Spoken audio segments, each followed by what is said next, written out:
I obviously checked on his form, and he's been playing quite well, and he's been playing a lot at a good level. I obviously spoke to him so that we're both on the same page, and I needed to know from him that his availability was unconditional, because if you remember, the problem was not that he didn't want to play for the national team, the problem was that if he didn't come here and play for the national team, he didn't want to sit on the bench or in the stand. So I needed to be convinced that his availability was unconditional. He assured me it was, and I was delighted to hear that, because he's one of the players that is playing at a very good level. So therefore, he's included in the squad at this moment in time. If I look at anybody else, I think that you'll all probably have your favourites, and some of your favourites may not be included. What I will say about the selection of this squad is that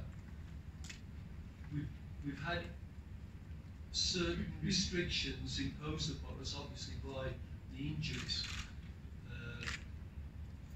We've also decided that 25 players is in excess of what we need and what we partially can afford. But we're going to make this squad a 23-man squad. So a couple of the players will disappear that were here last time, and the players that have been injured and withdrawn, we want to make sure that we're bringing in players that have been around. So, for example, let's look at the strikers. Lars Valvik has scored a few goals for Sparta Rotterdam, but I've never worked with him. So even though he's doing okay, I think it would take time for me to bring him in. So Lars could maybe feel a little bit aggrieved he's scoring goals and don't bring him in. But I want to hit the ground running, and the work that we've done before. So Fortune Makaringa was with us in Kosafa, for example. So I don't really want to be bringing in a lot of players that have never been in the squad before with me and don't know what to expect. So in that way, we're looking at that. We're looking at the physical nature of the game, and therefore, maybe a Fortune Makaringa would hold sway over maybe a more lightweight technical midfield player. I think this is a decent balance. Despite all the injuries, I do think that this is a squad that we can beat Nigeria. And certainly, after this, as I say, my entire focus will be on the boys that are here, the boys that were wearing the shirt, and the boys that I hope and really believe will get us a good result against Nigeria. Thank you. Thank you very much, Coach and members of the media. This is now your time. I can kindly ask your questions now. There won't be any one-on-ones. So if you can just say who you are, where you're from, and who the question is directed to. Any questions from the media? Are there any questions from the media? Or has everything been explained? Can we move on? I see NJ. Coach, Kajako from SAPC. If you look at the group the way it is, Coach, we literally, in theory, need 3 points to qualify, but you know, there are no guarantees in football, as the expression goes, but can you guarantee us 3 points from our 2 remaining games? Well, as you say, can I guarantee that I'm not going to fall down dead tonight and with a heart attack? No, I can't. So far be it from me to take the responsibility upon myself and say, I can guarantee. Yeah.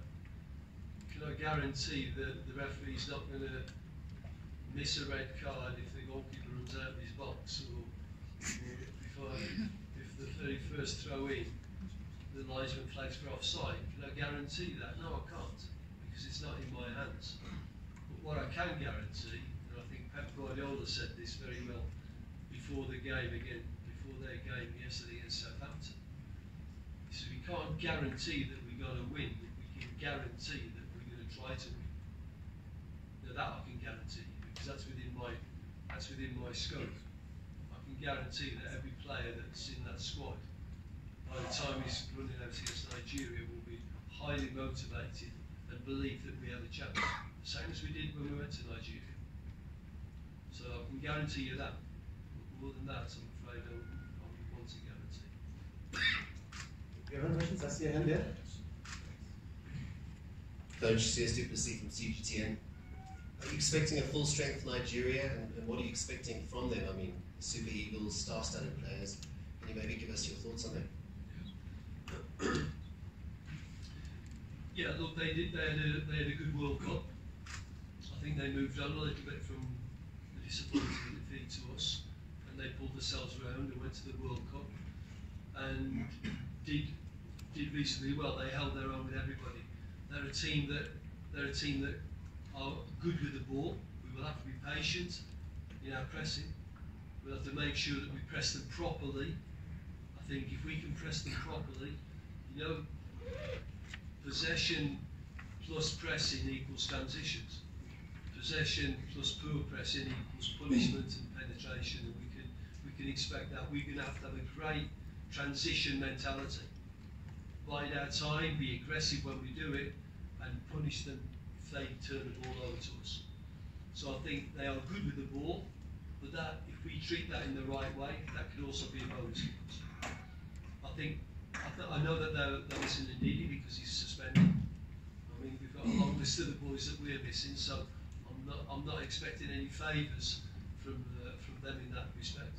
I think they've got a good squad. I think they've got a squad that people will recognise, some of their players. But it's up to us to make sure that we have a game plan, we have belief, and we make sure that in Joburg, they're obviously coming in the day before the game to try and negate some of the effects of the altitude. My experience is that that's not so easy. You know, we did that once, and our own players ended up feeling badly.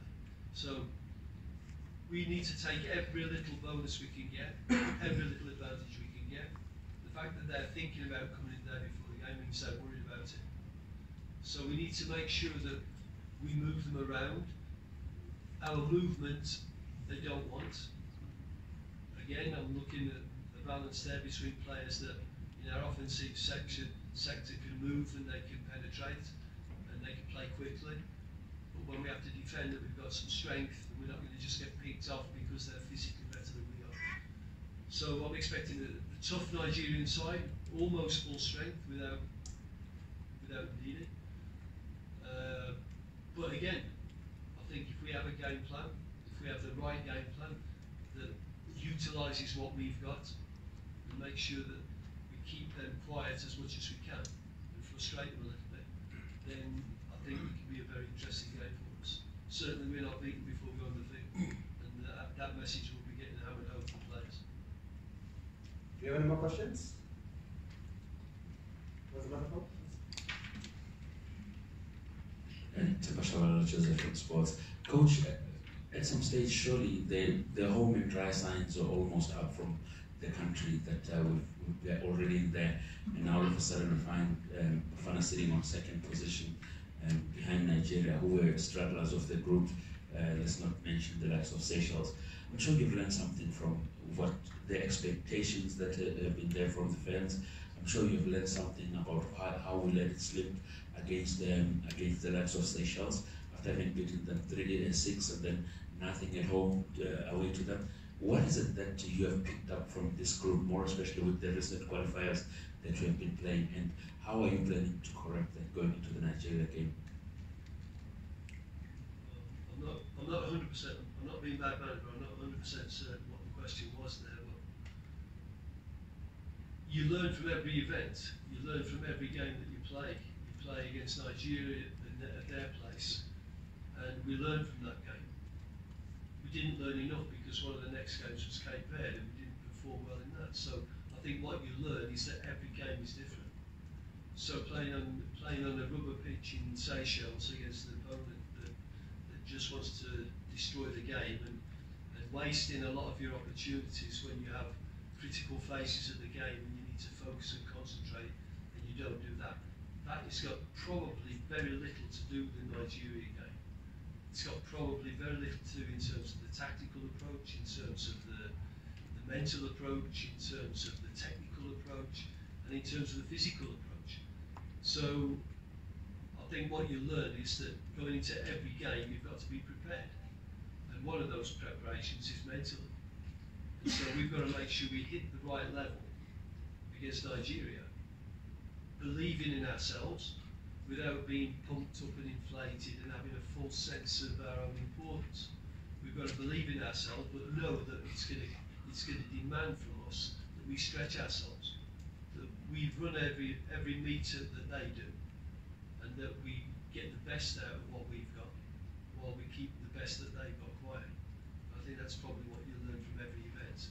And going into every event, you hope that the boys in front of me now are wanting to help and not wanting to place hand grenades on the ground.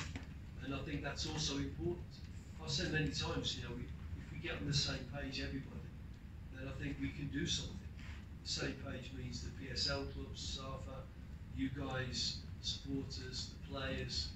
I don't expect our players to take liberties. I expect them to be good role models. I expect them to be athletes that the country of South Africa would want around and not would want them to be away from here.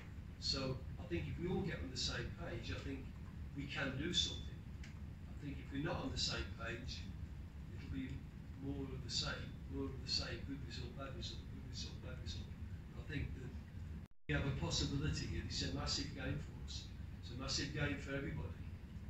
And I think I've said this before, the main motivation for me, I've got absolutely no personal pride and prestige in this. The biggest motivation I have is to try to take this country and give them a major tournament. Because I've seen in different countries I've been in what sort of pleasure that brings. I mean, you saw it in 2010 when the World Cup came in. You know what that does for the people. And I know what it would do for South African football. So that's my greatest motivation. And I just hope that we all get on that same page. Really, really do. Staying this side? Joe from New Frame. I've got two questions for the coach. The first one is, and obviously the decisions are made high up and it's not your department, but as a coach, how do you feel about the fact that the majority part of the nation didn't watch Bafana's biggest win and there's a strong possibility they won't watch the Nigeria game?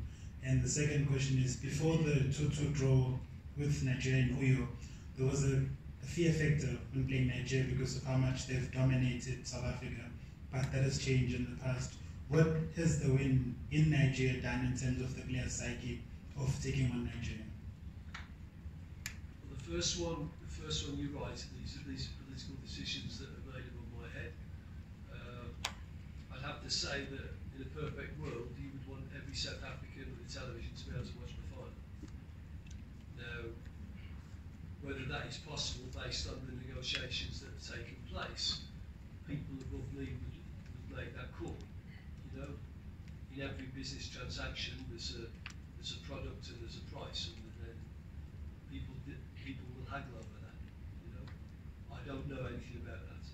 Well, I know a little, but knowing a little is probably worse than knowing nothing. So I'll pretend I know nothing. But I'd love to see everybody watching it, but that's not my show. In terms of what the 2-0 game gave us, I hope that it's broken the almost belief that we can't beat Nigeria. But that comes from somewhere deep down. That doesn't just come from a load of words. It doesn't come from, now we're not scared of anybody now. That's just words. When you're actually on the field looking in their eyes, then you've got to make sure that is deep down and you really believe it. So I hope it's done that. I hope it's broken that. But I hope that it's not made us feel as if we are the kings of the world, because we're not. We have a long, long way to go. But if we play well, if we produce good South African football, if we produce a lot of motivation, if we produce a focus on a game plan that will also stop them from playing, then we have a chance. And I think, if anything, we should have learned that, because that's exactly what happened when we went to Nigeria. But there's a lot of hard work behind that, and if the players are not prepared to do that, and the word sacrifice comes to mind, if they're not prepared to do that, then we maybe get the same sort of results that we've feared getting because we had too many of them. So again, we learn from every event, and I hope that we've learnt enough that we can reproduce some of the football that they don't want to see. Let's move over to the other side, starting over there, sir. Coach Velile Mnyando from SABC. Just on Nigeria game, I'm looking at their squad, very offensive, a team that they've selected, and as you said, a totally different team compared to last year, more youthful. I think 9 points from their last 3 matches in the Afcon qualifiers. With the challenges that you have of injuries, how does this affect your plan, especially when you look at what they're bringing? Well, I think if you look at their results, if you look at the last game that we played in the Seychelles, and you look at the Nigerian game in the Seychelles, and we've studied them very, very carefully. The games are very similar. They have a great striker, Musa, that hits the crossbar and goes in off the goalkeeper. They have a penalty that is very soft. We have a penalty, a stick-on penalty we don't get, and we have a ball that hits the other side of the crossbar and bounces out. On that sort of surface, you need that little break. They got that, and they got 3 points. I'm not saying that we were fantastic in the game. I'm just saying that at critical moments, one, we didn't play with the quality we needed to, and two, we just didn't get a break when we needed to bring them out. Now, I don't fear that, and I don't fear the fact that they've rejuvenated their team. I fear the fact that we don't believe in ourselves enough. I fear the fact that we come off the field and we've gone into our shell and allowed them to walk over us. That's what I fear. I don't fear Nigeria. I respect Nigeria and I respect their quality. But I fear us not doing ourselves proud. I fear that we don't take the bull by the horns. That's what I fear. Now, it's my job and it's everybody's job to make sure that that doesn't happen. So, I can come off the field and I can handle a bad result. I don't want to come off the field and have to handle the fact that we bottled it and we didn't give them the game that I know we can give them. Yes, sir.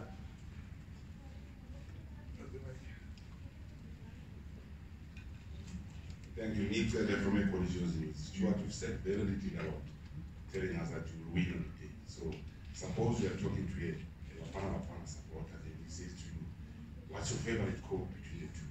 I can beat Nigeria or I will beat Nigeria. What do you say? Depends if you ask me after I've had 2 glasses of wine or not. I suppose. No, I think if a Bafana supporter asks me this straight question, will we beat Nigeria? Then I can say I am confident. Yeah. What makes me confident? Well, making me confident is not because I'm thinking a lot of blah blah blah and I just spin it and I can convince this supporter in the middle of Southampton that we're going to win. I'm talking to journalists now, and you understand the game, you understand the history, and you understand if I just give you a lot of blow, then you're just going to say, well, he's doing it again, that fella. So being confident means that the players that I've worked with, I know they desire greatly to qualify. They know that Nigeria are a top-class team and will be on the other side of the field. And they know that we've got to get rid of that to get where we want to go. So I believe that the players will not have a problem, as I said before, with not wanting it enough and not being able to balance that mental attitude towards the game. That's the first one. Secondly, it doesn't matter if we've got a lot of injuries. I would love to have some of those players in the game, but they're not. We've got to get on with it. And I think the players will do just that. I think they'll quickly understand their roles, and I think they will quickly make sure that they give a performance. Now, the referee can give a penalty for us in the first minute that's wrong, or he can give them a penalty that's wrong. And the game will last for 90 plus minutes. And that is filled with a lot of seconds. And it takes 1 second to score a goal. So we have to have the patience, we have to have the application and the focus. Now, all of what I'm saying, I believe that this squad is able to do that. And so as the national coach, if I can get them to do that, and they get on board, and we all get on board, then I think we can win the game. it's going to take that. It's going to take all of that. Can we have the last two questions? Okay, we'll have 3, 1, 2, and 3. Tabotawani from ENC. Coach, I know you touched on it a little bit, but I know you touched on it a little bit about the issue of Tulani Serrero, but how difficult was it, if it was, to bring him back into the national team? Secondly, how important is he in the dressing room? A good question, very good question, because it isn't just to sort of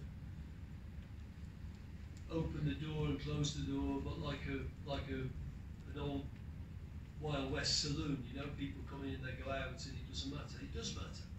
It does matter and we work very hard at it. What sort of environment we have around the national team? You know, what do we believe in? What is the code of conduct? What is the sort of behaviour that the public at large would want from their national team? And we do work hard at that. And so it isn't just to say, oh, you want to play, come and have a game. No, it's not. And he is an important player, and he has been an important player. I don't think he's the sort of player that has a massive impact with his noise. You know, in the dressing room, he's a quiet boy. And I think that I'm working from the assumption that everybody can make a poor decision. I thought his decision was poor when he would continue to come and battle, and that's okay. But I do think that everybody's got the right to a second chance. With me, this is his second chance.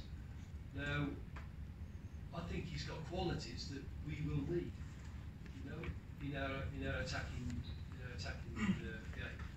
The mobility, the vision to see a pass, the one-on-one in tight areas. I think we'll need that. And I think if he can give us that, and if he can give us the attitude that I think it's important that all the other boys see. You know, I don't think they want a big time Charlie swanning around as if, oh, well, I'm back for this. I think they want a modicum of conscience from him to understand that now I've got to show everybody that this is the real Tulani now, and I hope you like it. So I'm hoping for that. Time will see. Second last question here. Coach Komozo, would it be fair to say that you're going to your third strongest match in the qualifier, in this qualifier group, considering you played Nigeria and Libya, Nigeria again, if not counting Seychelles as a strong position? Would the result against Nigeria now give you an idea of where exactly your team is headed going into the tournament? Because I mean, you get injuries, many challenges. Would these last two matches give you a clear picture of where your team is headed? Yeah, I think absolutely. This is a multifaceted challenge. It's a challenge mentally, it's a challenge physically, tactically, technically. So, yeah, this will be a massive challenge. The one in Nigeria, I think, was maybe a bigger tactical challenge because we needed to have a game plan that was a lot more patient and a lot more retracted and breaking out from a compact defence. This, we will have to make sure that we don't allow them to come here and dictate the game too much. We have to choose the times that when we can let them have the ball, but there's going to be no time in the game where we allow them to dictate the flow of the game. I think when we played Senegal here, we did quite a good job is not letting them roll over us. They were forced to defend deep, and then we didn't do a great job on transition against us. We've got to make sure that all of those things, for us to get a good result against Nigeria, all of those things we've got to do. And so, this is obviously every game that goes on. After this one, if it's not done and dusted, then we've got to go to Libya, and that will become the most important game for us. But at this time, this is an important game, and it will, obviously, if we can meet that challenge and all the challenges, then it will show us that we're on the right track. Last question over there. Exactly for me. So there's a coach on Serrero again. The reason he left the team is because he had to fly all the way to sit on a bench for Bafana Bafana. this time around, is he guaranteed the place? Was that ever mentioned in the conversations that led him to agree to come back? And the second one, how crucial is it going to be for us to win this match so that we can don't go to the last one under pressure, because we're not that mentally strong? I think if you think of what I said when I was talking about Toulon in the beginning, that important for me was an unconditional desire to want to play for your national team. I think that's really important. You know, if it's conditional, it's, well, I'll come back because I'm playing really well at the moment and you've got a few injuries and I can see myself playing. It's unconditional. What I said was that if E2 drops three balls through his legs, E2 will end up on the bench. E2 will accept that. And I want Toulon to have the same mentality. If the coach decides in the last 15 minutes I take him off and I go with 3 centre-backs to tie up the game, I expect shake his hand, sit on the bench, get on with it. So that was important for me, the word unconditional. And I was satisfied that that was the case. So I think with Tulani, I'm okay. And I hope that everybody else will be okay as well, both before and after the game. Going to the last game, look, things go to the wire in every sport in the world, aren't they? You know, I was just speaking to a coach in Sweden last night. He was my assistant, and he's now top of the league. And they needed to win last night in front of 50,000 people against a team that's bottom of the league. They drew 0-0. So it's all going to the last game. And he was telling me exactly the same. I didn't want it to go to the last game. I don't want to put the pressure on the players. No, and I'm saying the same to you. I don't want it to go to the last game. If it goes to the last game, then everybody roll the sleeves up because that's what it's going to be. Yeah? But we're going to make sure that we do everything we can to not take it to the last game. Thank you very much to head coach Stuart Baxter. Thanks to you, ladies and gentlemen. Once again, just to